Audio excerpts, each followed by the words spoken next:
tell me about your career, your education. My career in education, as I said in my interview before, nothing turns out as you believe it would when you're a young person. You know, I don't know if it's with everyone like this, but many people I met had quite similar experience. They thought, this is gonna be what I'm gonna do. This is gonna be the career. I'm gonna go through school. I'm gonna do a job, or I'm gonna study and make money, or whatever. My career didn't work like that, or let's say my development of life, working life. I did the normal education through school. I suppose I was sort of a mediocre learner. Sometimes I was pretty brilliant, and sometimes I was pretty shit. Math wasn't a strength. But at some point, you come to a point in your life and realize, actually, that what you learn in school is just that much of the whole life that you're doing. I mean, not saying that I have lived my whole life, but most of your life. If I like review my life from now, I'm 47, to from where I sort of started off at school. Yeah, a lot of things that we thought is important in school doesn't always add up with real life. So don't get stuck with your thoughts and beliefs that you have to be doing this. Well, I thought, well, I need to do a proper job. So I studied social work because I thought that's proper. And I also help people. And social workers are always asked for, I mean, everywhere they are looking for social workers. So you should be able to get a job. I managed to study. I managed to get through the studies, which was quite a struggle, but I managed. Not with great flying grades, but hey, I did it, and I wasn't bad at my job. But turns out that my mental health kicked off and got really bad. I got illness. I got problems. Life hasn't been smooth. I want to know somebody whose life been really smooth, but there seems to be people who just manage to have this smooth life, but maybe it's just all facade. I don't know. So I managed to get through the worst of the mental health.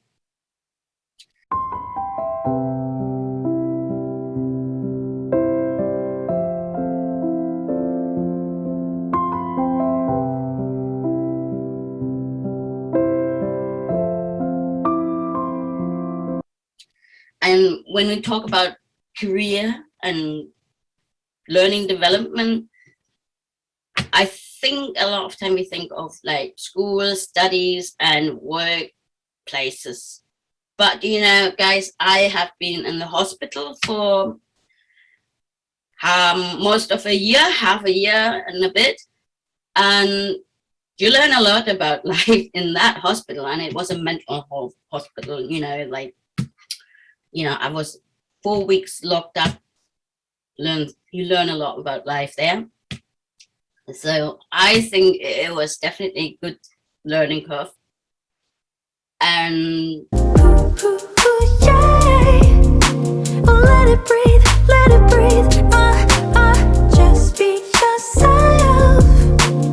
너를 위한 달콤한 시간. after that, I realized that social work is not going to be my career.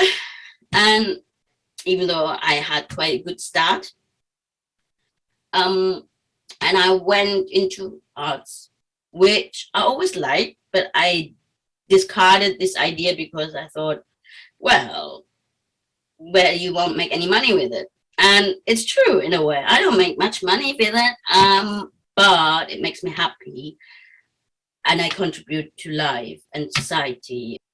It teaches you a lot. Arts teaches you to be patient. Arts teaches you to to make mistakes, and it always produces something interesting in life, and it just trains your brain to be creative and continue working on yourself. So I think my career is not over yet. I might not have this career of study, work, and go up the career ladder within your work placement, but I still learn every time something new. So being an artist, for example, I've been learning about drawing, painting, pottery.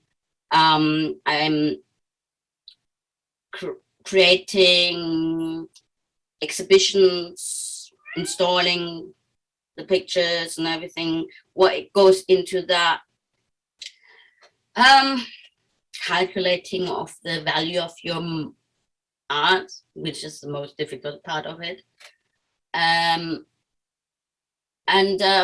learning to work on projects and work with people and giving workshops. So there's a lot that has gone into this career without it being something I studied at university, without it being something I studied at college or went to a workplace and learned there.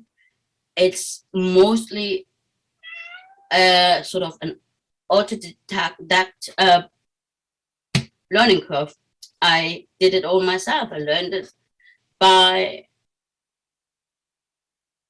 applying my skills to it and going and asking people and going to projects and workshops and that sort of thing. So one very important thing that I've learned in my career is that not every work is paid, but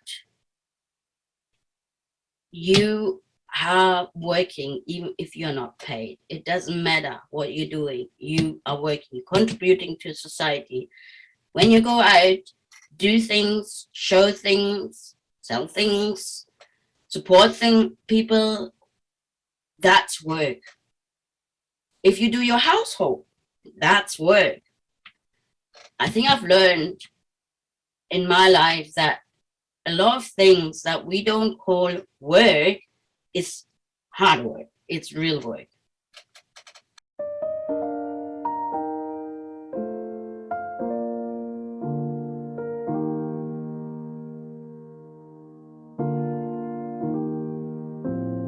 What are you the most proud about?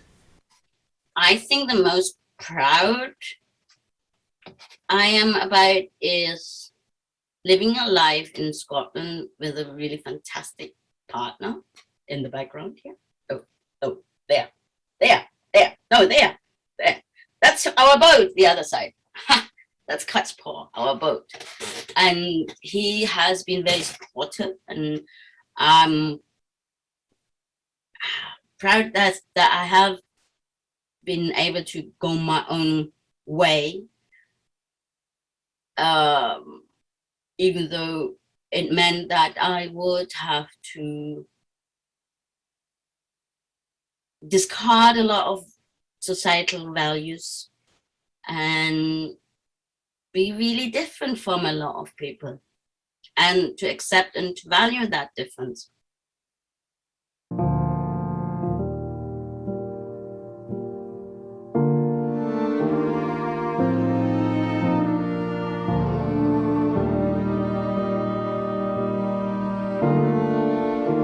What are your hopes for the future? Well, the hope for my future is that I can keep on doing my arts. Like I like drawing and my pottery and my paintings, and just keep continuing to support people with mental health, just being me, and just try and enjoy life. That's really my hope. Being in Scotland, producing my arts, visiting puffins as much as I can, and do some gardening. Gardening is really good. Real therapy. This is my purple planter, by the way, guys.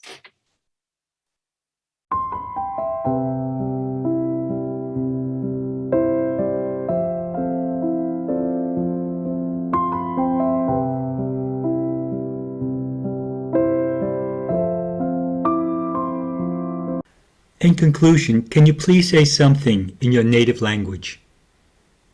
Oh my God, guys, what is that? I don't know which one is my native language. Did you actually ask that question? Yeah, but we're asking this now. Something German. Something That's a German. surprise question. Yes, yes. Something German. Wait, you see, my native language would be Korean, would it? Perhaps Or is something it German. English? Or is it Scottish? Or is it German? Something German. Something that is totally Soo Ja, all right? Oh, something that is totally Soo Ja. That's really difficult, you know. You just get surprised. No.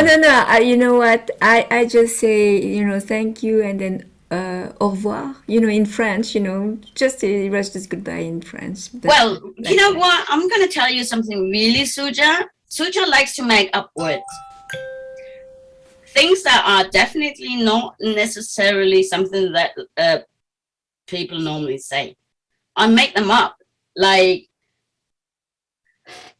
there's a word that I made up, and it's called traumlose Sinnesübungen. All in one, because Germans like to put all the words together. And Traum means dream. Lose is an adjective where it means it's without. So it's and Sinnesübungen. Sinn is a mind, sense, and practice. Übungen. So it is a dreamless mind practice. You like my word? Nice. Thank you very much for partaking in our In short, it's meditation, by the way, guys.